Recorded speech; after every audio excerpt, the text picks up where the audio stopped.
Comey was spying on Trump. Well, the reason he was writing the memos was to create a record so that he could destroy No him. American knowingly colluded with the Russians to interfere in our election campaigns. Oh, wait, unless you mean Hillary Clinton. Pardons, prosecutions, and transparency.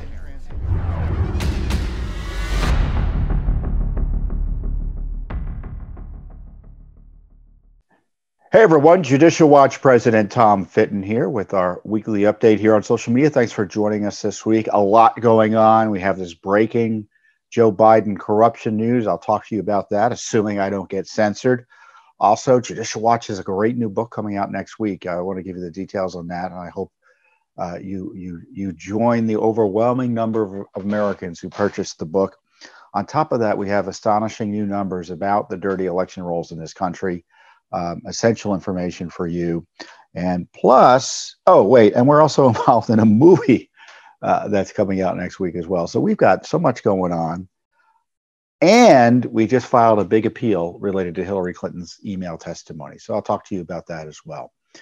First up, though, is the Joe Biden scandal story that's come out as a result of disclosures of what is reported to be Hunter Biden's laptop to the New York Post, specifically, I think, through Rudy Giuliani. So the story is Hunter Biden dropped one or more laptops over at a store or a repair shop up in Delaware, computer repair store in Delaware, and he left them there.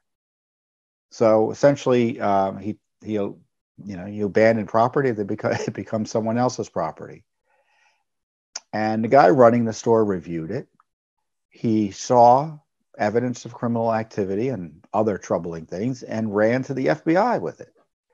And it took some pushing and shoving with the FBI, but then the FBI finally, or specifically the Justice Department, issued a subpoena for the material in December of last year. So they've had this material that you've read about in the news this week since December, the deep state DOJ and FBI have. And he also turned it over to Rudy Giuliani and company, I think Steve Bannon as well. And so they got it to the New York Post, who started reporting on the material from the laptop, purportedly, of Hunter Biden. And the documents and the emails and the text they confirm the worst possible activity by the Biden clan in terms of converting the vice president's office into a piggy bank for the family, and specifically Joe Biden as well. Now, you may recall Joe Biden said he had nothing to do with his son's business. Well, there's an email suggesting that a top official at Burisma sent a text or email to Hunter thanking him for getting a meeting with Joe Biden.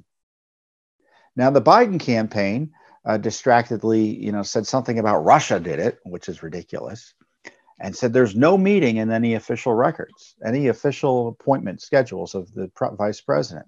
But then they told Politico, it's not to say an informal meeting didn't take place. They couldn't rule that out. But if a meeting took place, it was only cursory.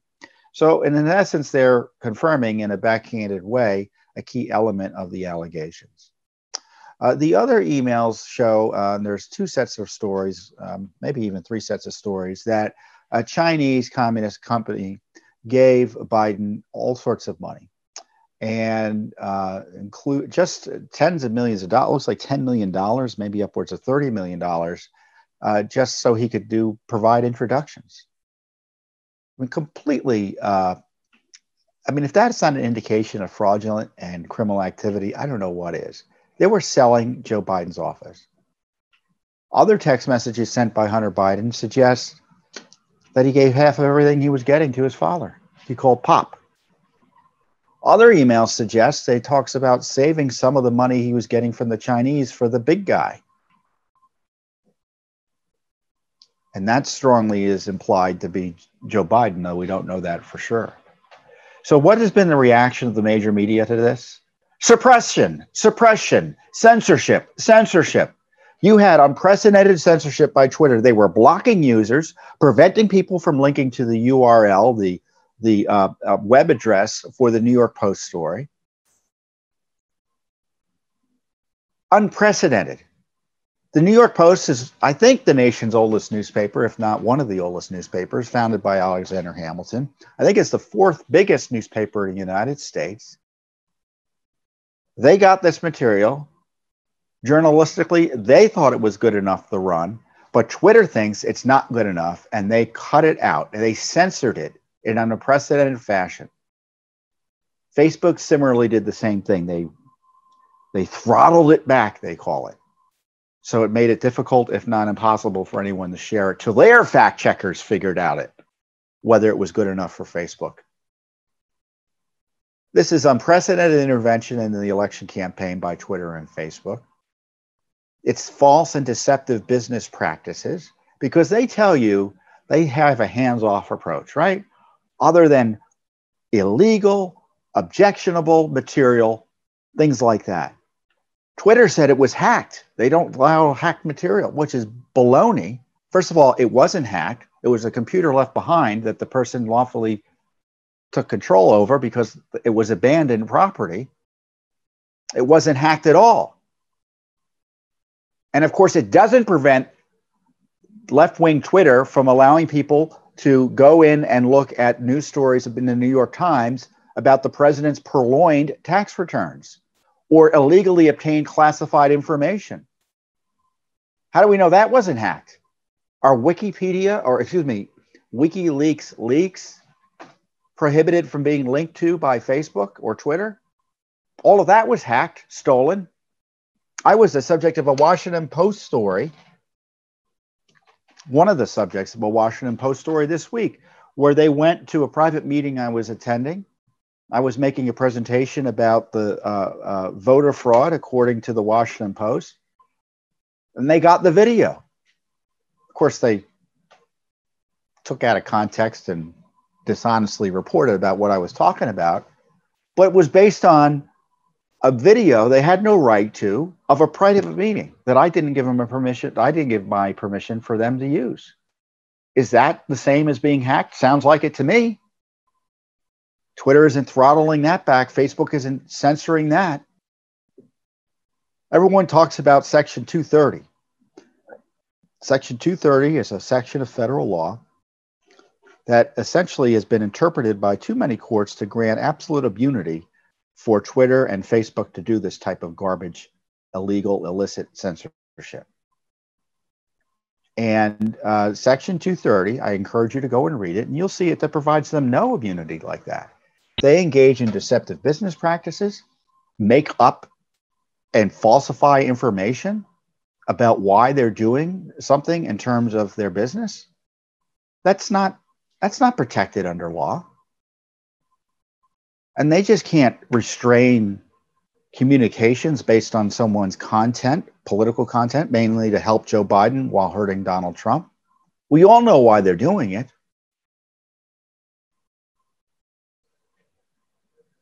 So this has been a serious attack on the Republic, as I say in our book that's coming up, The Assault on the Republic, this time by private entities.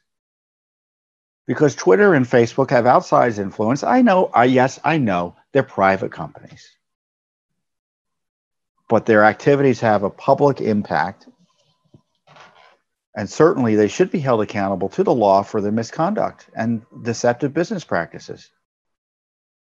If a company said they were all of a sudden changed their policy to target someone politically and came up with a after the fact excuse to lie about it, Securities Exchange Commission might come in, Federal Trade Commission might come in, the Department of Justice might come in.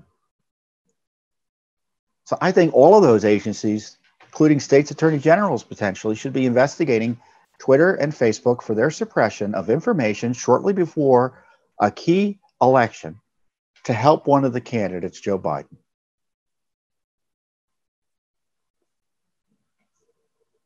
So you can be sure, though, separately, censorship won't stop Judicial Watch. We already have sent out Freedom of Information Act requests for these particular emails to the relevant agencies, text messages, other documents. I don't know what's on that computer. Supposedly, according to Rudy Giuliani, the documents on the computer evidence tens and tens of millions of dollars in money laundering and bribery schemes. benefiting, among others, Joe Biden.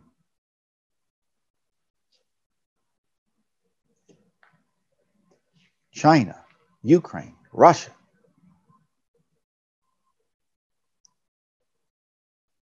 And I told you, didn't I? I told you they were very nervous about Biden. Why? Because I've explained, if you've been watching our weekly updates over the last few years, especially during impeachment, I highlighted the fact that President Trump was absolutely right to ask Ukraine about the Joe Biden corruption issues and Burisma. And little, I'm sure, did President Trump know at the time just what string he was unraveling. And it helps explain, these new emails do, the desperate coup impeachment against President Trump, that they were willing to blow up our Constitution to protect Biden from this terrible, from the consequences of his terrible corruption. And you can be sure Obama knew everything that was going on. You can be sure.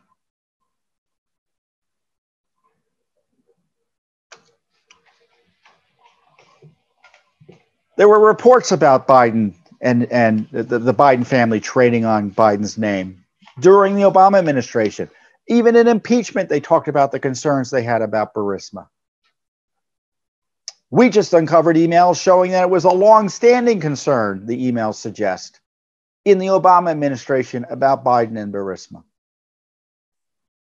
They were so desperate that you had the Ukraine embassy, run by anti-Trumper Ambassador Yovanovitch in 2019, monitoring the social media accounts in violation of the law, it looks like, specifically asking, figuring out what were people talking about Biden and Burisma.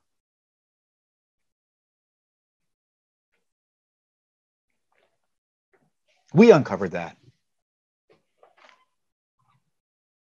So go to the New York Post, go online. The story has gotten out there despite efforts by Twitter and Facebook to try to censor your right to know through their deceptive and illicit business practices. I've told you before, they've censored Judicial Watch, and they're going to be censoring all sorts of things related to the election as we get closer. It's not going to stop. It's going to get worse. Because Facebook is of the opinion, and the big tech companies are of the opinion that if you question why it is they're counting ballots for weeks after the election, you'll be censored. If you raise questions, valid ones, about voter fraud, you will be censored.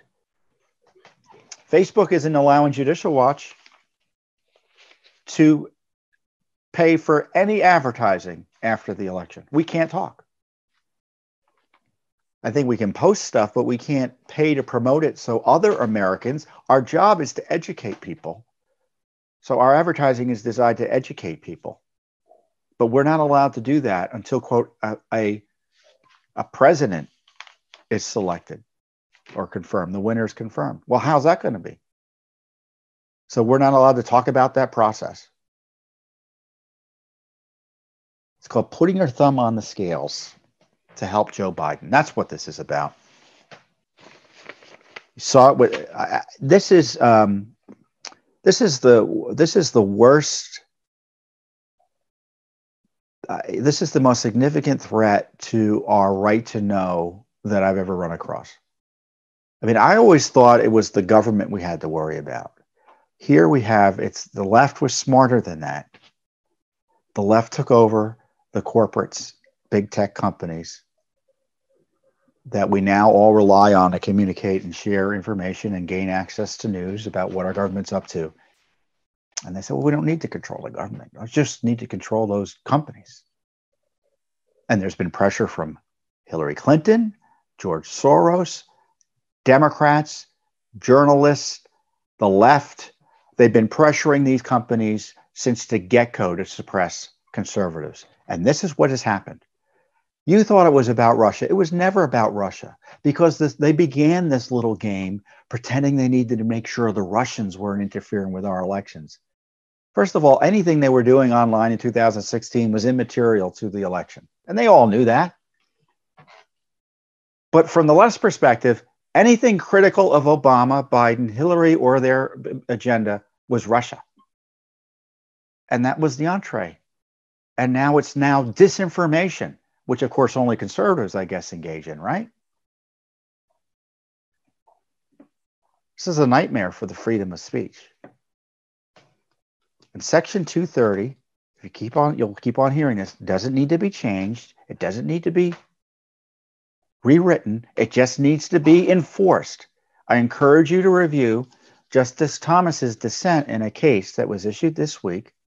Maybe we can provide a link to it. It's hard to find because you'll pop onto the document from the Supreme Court site and you'll see just lists and lists of cases they were taking or not taking.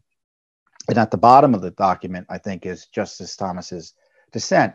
And as I tweeted out, his dissent is a shot across the bow of big tech because he suggests that Section 230 has been wrongly interpreted because the plain text is plain to allow them to engage in improper censorship and other misconduct. And it doesn't.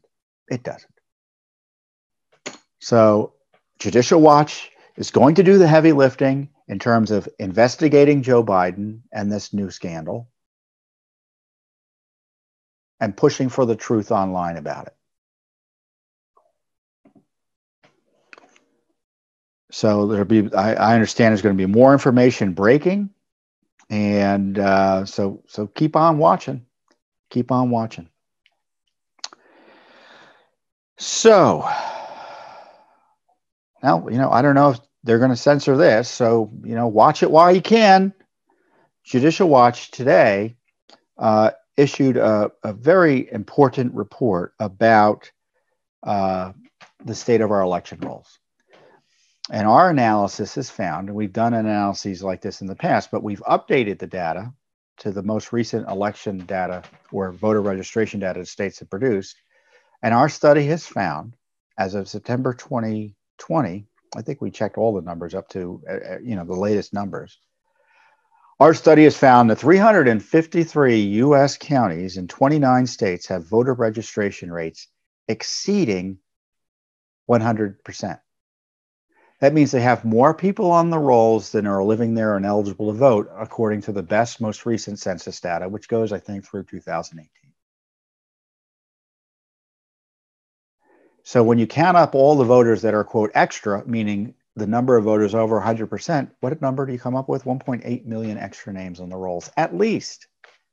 Again, this is a partial examination of the states because not all the states put up the data. I think 13 states don't put up the data.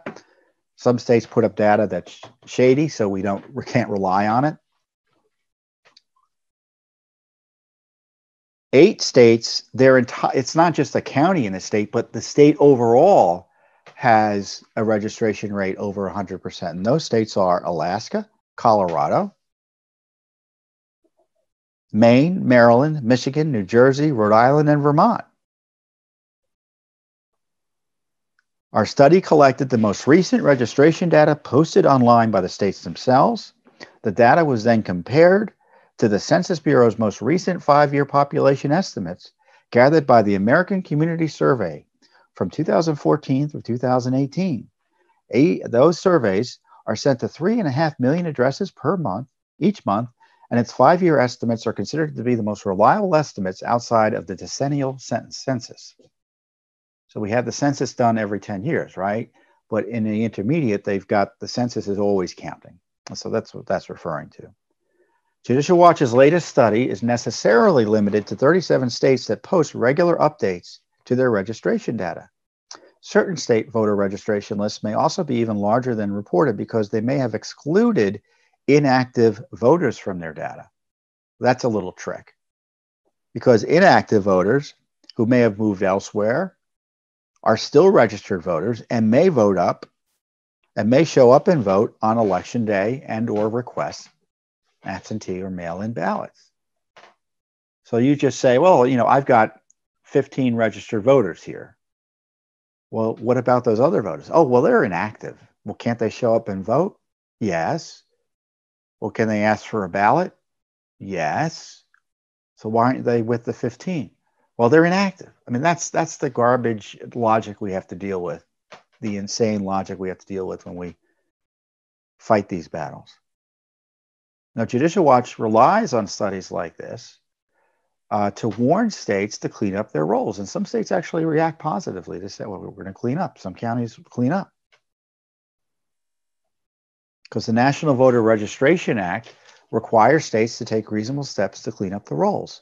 Now, as you know, we have, or you should know if you don't already, 3 states in federal court right now, North Carolina, and counties in those states, Colorado, North Carolina, and Pennsylvania. In North Carolina and Pennsylvania alone, it looks like there are as many as 2 million extra names on the rolls. A little bit less than 2 million. Colorado, I'm not sure what the number is. I think it's 100,000 or so. I'm not sure. 2/3 of the state's counties and Colorado's had registration rates exceeding 100%. There's no good reason for that. I mean, even if the population bumped up a little bit, even if you had more people registering before the election, having a registration rate over 100% is unacceptable. And it shows why it is reckless for states to mail blindly ballots and ballot applications to people who haven't asked for them. Right now, they're gone out. Mostly they've gone out because it's coming pretty close to the election. 100 million ballots and ballot applications are being mailed to people who haven't asked for them. This is the distinction the president has tried to make. It's one thing to have an absentee ballot requested from a voter, and the voter asks for it, and then it's sent, and the voter sends it back. I don't think that's the most secure way to vote. It's still subject to fraud because, as I point out, or as the study points out, or suggests, when you've got dirty voting rolls, you can have dirty elections, because if the name is on the list and it's a bad name, it's still there for someone else to use for fraudulent purposes if they want. And you may say, well, there's all these security checks for absentee ballots. Well, there are some security checks. They're not sufficient in my view. Some don't have signature checks. The left is trying to undermine other security checks, such as witness requirements. You want a list of the states where the numbers are bad, where they have counties over 100%? Here it is. And it's not all blue. It's a mix. It's red and blue, meaning Republican and Democrat-oriented states. Alabama, Alaska, Arizona, Arkansas, Colorado, Florida, Georgia, Indiana, Iowa, Kansas, Maine, Maryland, Massachusetts, Michigan, Missouri, Montana, Nebraska, Nevada, New Jersey, New Mexico, New York, Oregon, Rhode Island, South Carolina, South Dakota, Tennessee, Texas, Vermont, Virginia, Washington, and West Virginia. So all of those states have counties in them that have voter registration rolls that are out of whack. Some of those states don't just have counties, it's the entire state. The entire state is a problem. And again, those states are Alaska, Colorado, Maine, Maryland, Michigan, New Jersey, Rhode Island, and Vermont. So this is important data. It highlights the dangers of mail-in voting, how reckless it is, and the importance of Judicial Watch's work to clean up the rolls, don't you think? Don't you think? So Judicial Watch's litigation will continue in that regard, and as the election comes closer, we are monitoring what else is going wrong in the system, and I encourage you to communicate directly with us if you're aware of any issues like that. Don't go asking and confronting people in the polling places or start yelling at workers and things like that. Don't do that. You report to the proper authorities any issues and tell us what's going on, and we'll see if we can follow up. So this data shows 1.8 million extra names in just 29 states. Tip of the iceberg. Our voting rolls are a mess, and the politicians and the political class, knowing that, are mailing blindly into them anyway. That's why I'm upset. That's why I'm concerned about election day chaos. That's why I'm concerned about voter fraud. So, what else are we doing? Well, you may recall we asked for Hillary Clinton's deposition, and we received it from a lower court judge. Our request was granted on her emails and Benghazi attack records. She took the extraordinary step of seeking mandamus relief, which is an extraordinary type of relief, only really granted on an emergency basis to people.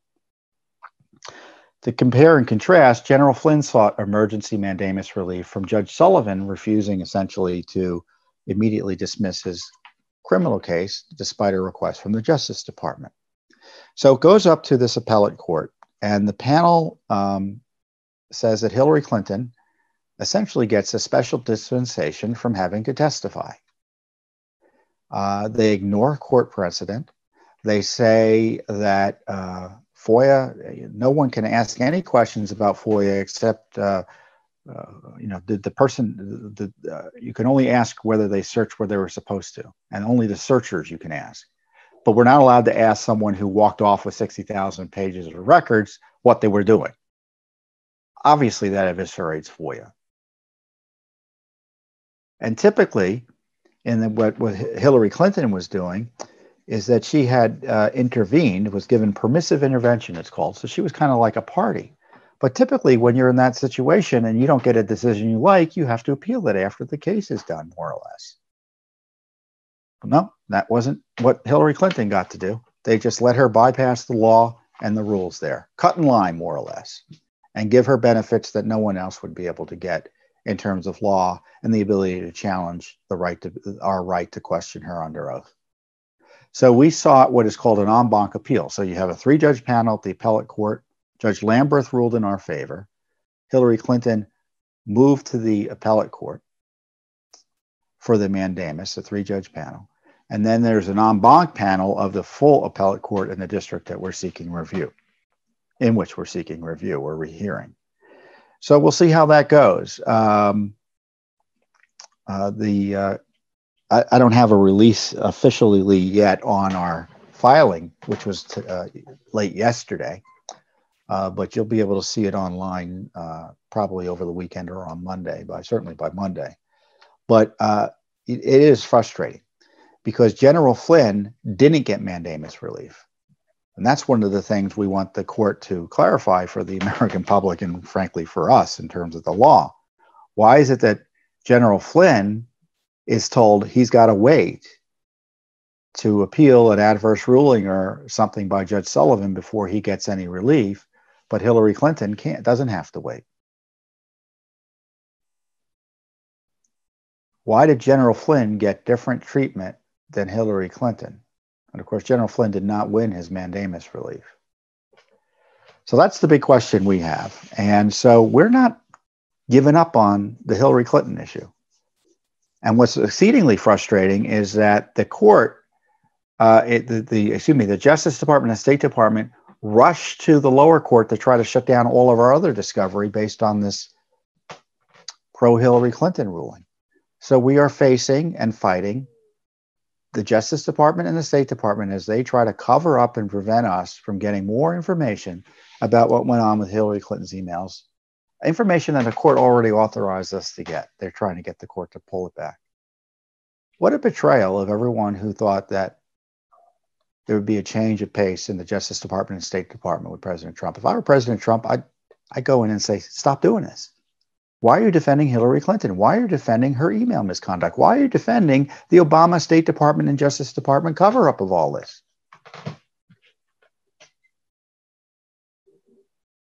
What's going on?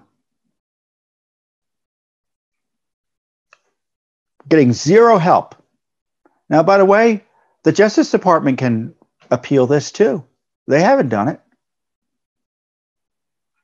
They opposed us wanting to question Hillary Clinton in the lower court, but when she made this desperate mandamus appeal, they said, well, that's not appropriate. That's not what it's for. So they kind of agreed. They did agree with us. They didn't want to actually argue the case, though. They actually were literally forced to come in to argue against Hillary Clinton. That's how awful they are. That's how awful it is over there. Even when they disagree with her on her law, they don't even want to show up in court to oppose her. And they're not appealing this ruling that eviscerates FOIA. Because if this court decision goes through as it is, you can have then Hillary Clinton come back into the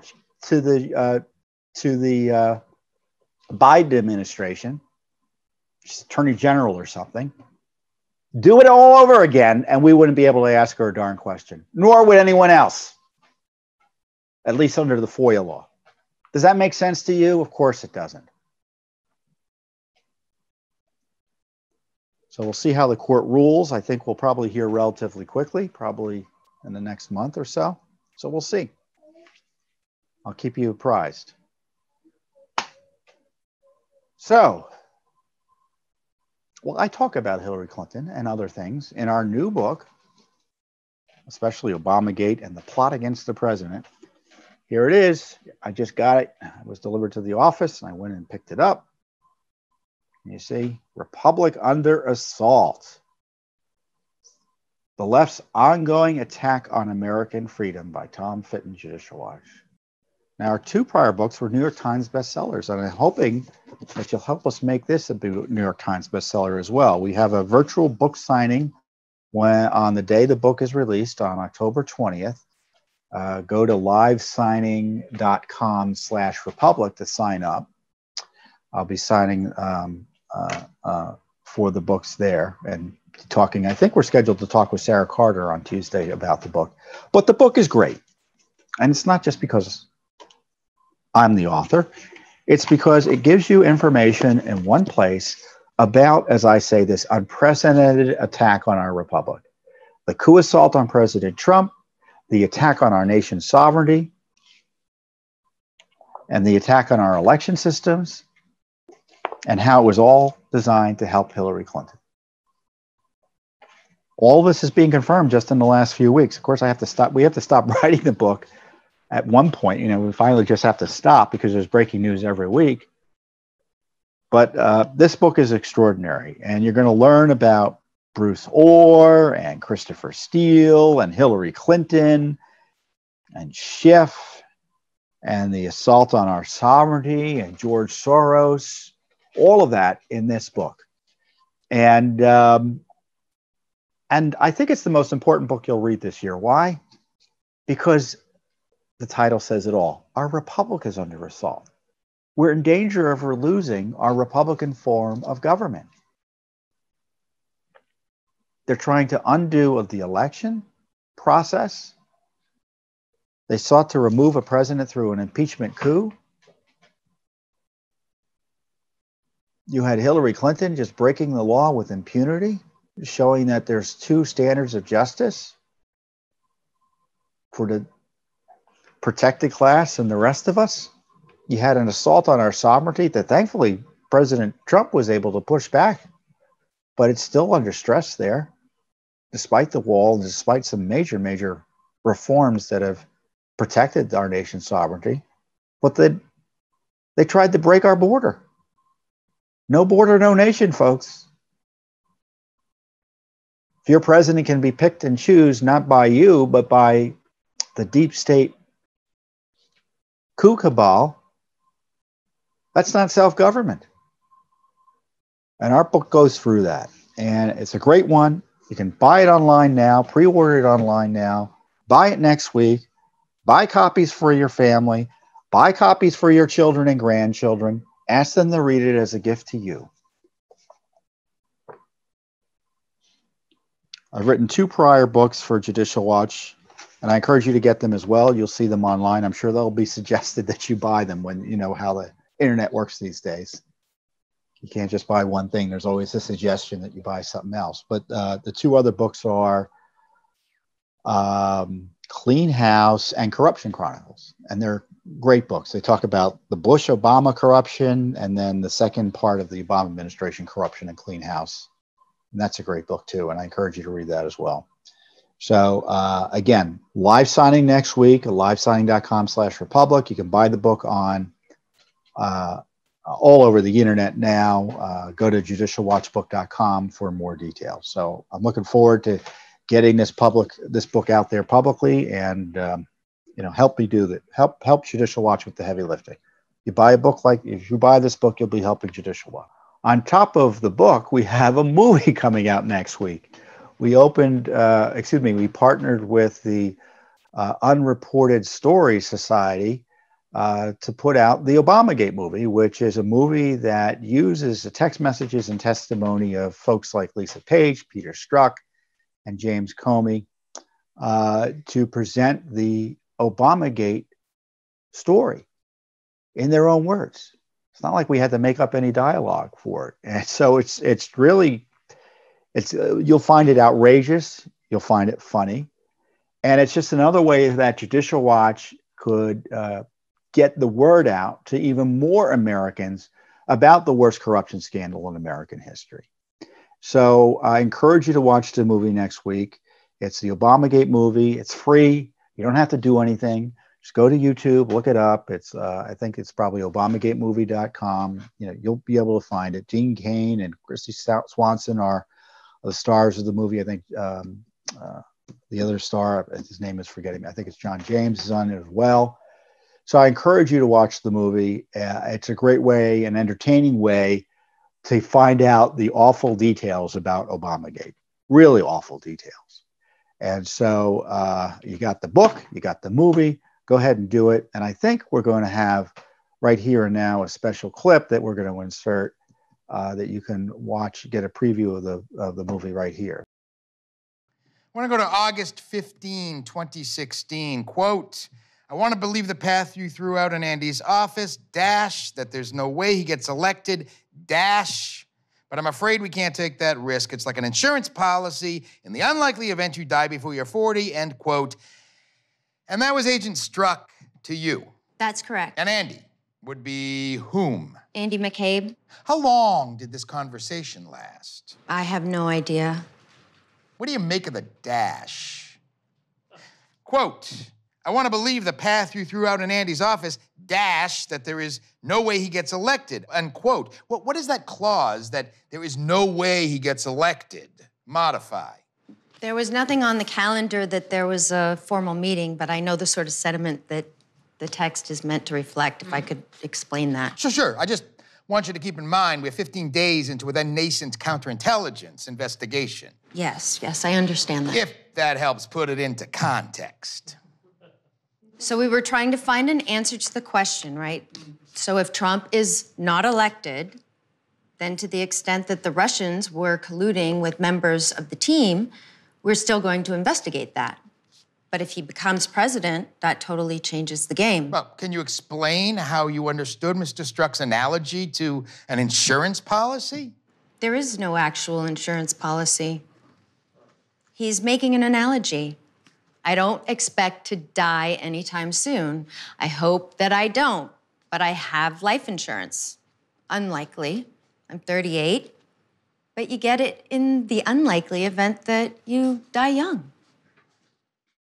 Can you explain what you meant by that text? That is an analogy to somebody saying, hey, look, every pollster and talking head thinks that Secretary Clinton is going to be elected. And my responding, well, that may be true, but nevertheless, we need to responsibly investigate this in the unlikely event, based on the polls and the pundits and the experts, that candidate Trump is elected. And I am looking at a text that you sent to Special Agent Strzok. Quote, Trump's not ever going to become president, right?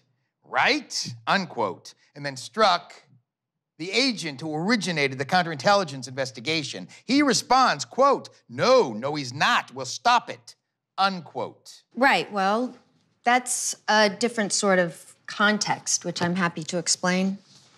So the reason he's both the originator and like the approver is because it was a Sunday and there's nobody around. Yeah, July the 31st is a Sunday. You are correct. All right. And your response was, quote, no, period, no, he's not, period, we'll stop it, end quote. What did you mean by no? No was my recollection of no.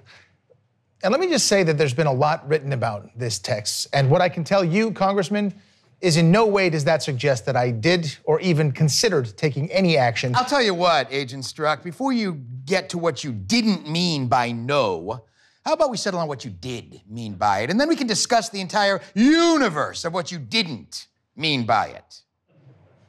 I thought that question was her personal question as to whether or not he would become president.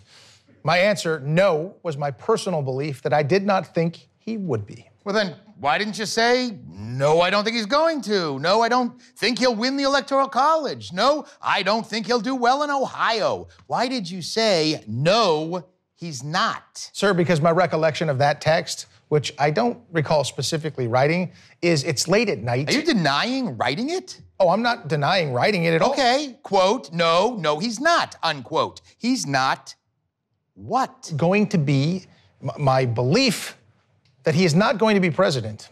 Okay. Quote, we'll stop it, unquote. Who's we? My response to that was coming off of a speech where then candidate Trump was insulting the family, the immigrant family of a fallen war hero. It was so unbelievable to me that the American people, that anybody, given those sorts of sentiments and statements, would elect him to the presidency. That was my personal belief. Okay, well that helps, Agent Strzok. By we, you meant the United States. Is that what you meant? Honestly, I don't know that I had any specific. Who wrote the we? I wrote it, Congressman. All right. So, we are less than 10 days into an investigation, and you are talking about stopping the presidency, the person that you were supposed to be dispassionately and objectively investigating? No, sir. That is not what I've said. What I have said is my personal belief that the American people, I did not believe, would elect the president. That is fundamentally different from what you just said and suggested. We'll let the reader decide how fundamentally different it is. Agent Strzok. Well, you can see that was a pretty funny stuff. So I encourage you to watch the full thing online at YouTube, as I said, at the Obamagate movie. So buy the book, A Republic Under Assault, next week. Buy it now, actually. You can pre-order it. And I'll see you next week here on the Judicial Watch Weekly Update. Thank you.